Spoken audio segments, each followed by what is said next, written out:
LifeStories Live. I wanted to hang on to that number one. It made me feel worth something, because he always felt second best in everything.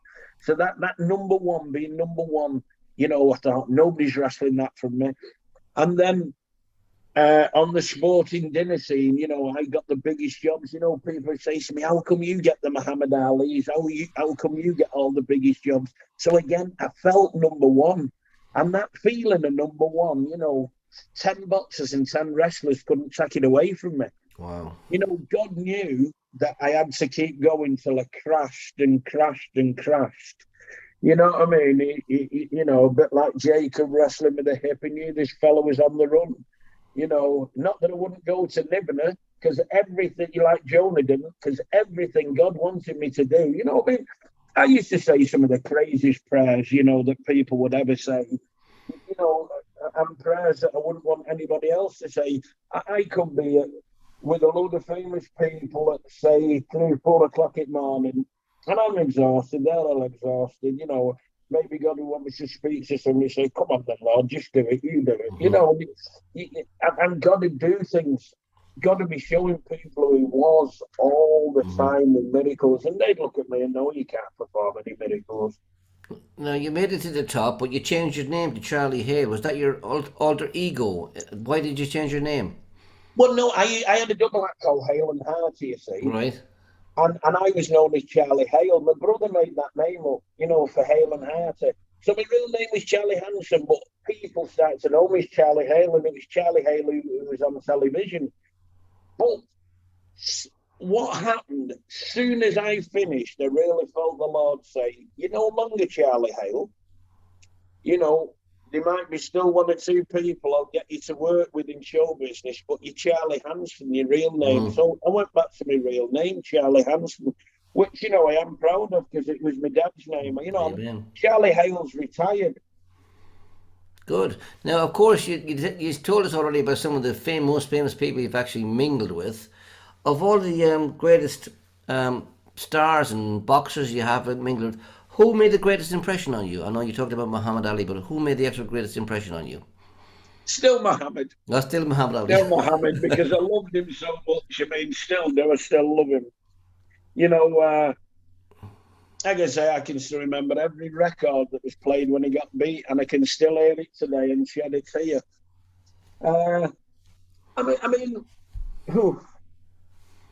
It's the night I met Pele, the first time I met him was the night that Mark Vivian Fowie, the footballer, Cameroon footballer, dropped dead on the pitch. Wow.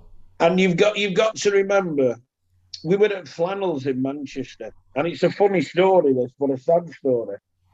The build-up to it's a funny story, because my mate who was driving for me, God bless him, he's just passed away. He was 84, his name's Eddie. Eddie was driving for me at the time, and Eddie never liked David Beckham, he just didn't like him. He was a Liverpool fan. He didn't like David Beckham at all. And that day, David Beckham and his wife asked to come and meet Pele, and they said, no, you can't come, you'll turn it into a circus. So he loved it, that me and him were there and David Beckham couldn't get in. But probably everybody in that room, apart from me and Eddie, was A-list celebrities. But I broke the news to Pele about Mark Vivian Fowie dying. And he was just looking at me thinking, is this one of them silly English jokes? Mm-hmm. But the Cameroon football, I'd always thought the first words I'd say to Pele would be about his career, then I'd witness to him about Jesus, and he ended up telling me about Mark Vivian Fowie. But I spoke to him about Ernie Shea was praying for my mum, and how my mum was healed. Ernie made a big impact in my life. So many people.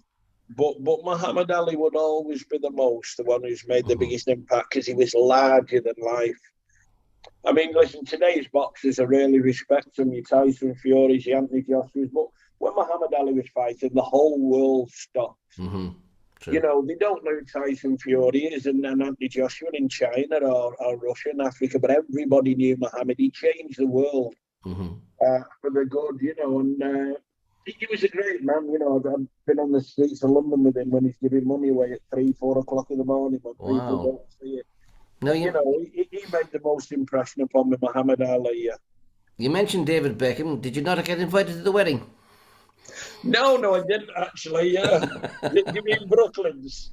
Yes. Brooklyn, I know 3 million this meant, so they'd have had 3,000,001 quid if I'd have come. No, I didn't. But I used to. It's funny because what used to happen was I used to sometimes meet the Man United footballers in a club and do shows for them many years ago when David Beckham was just first on the scene.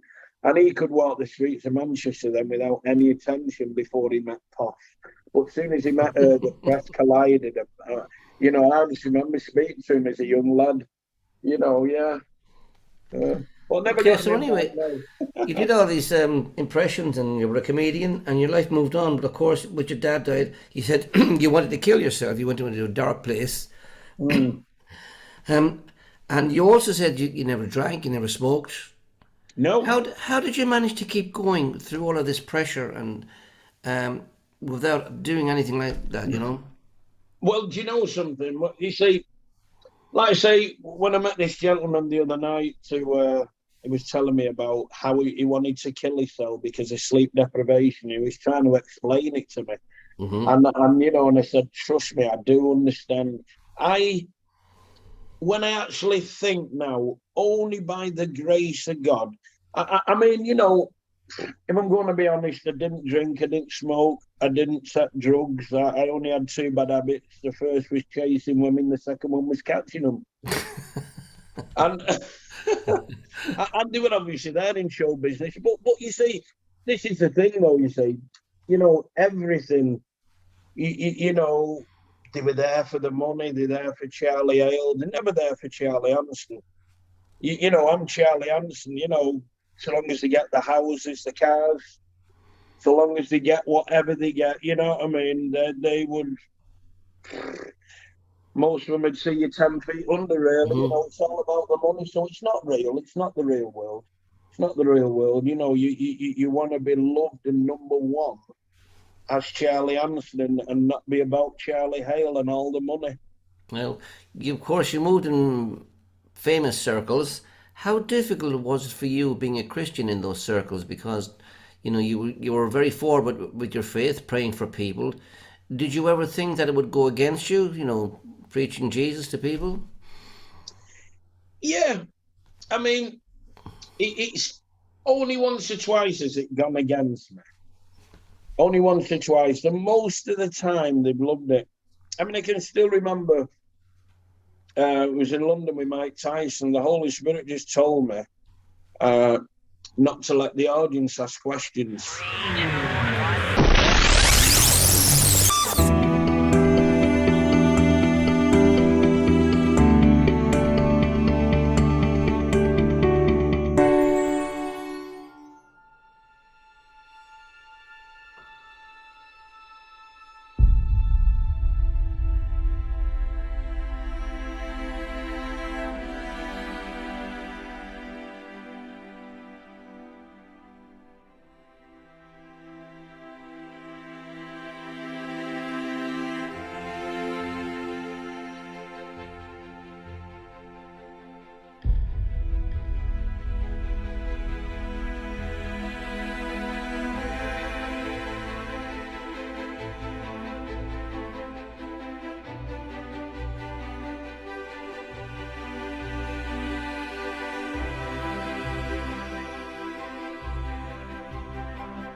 Life Stories Live.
Life Stories.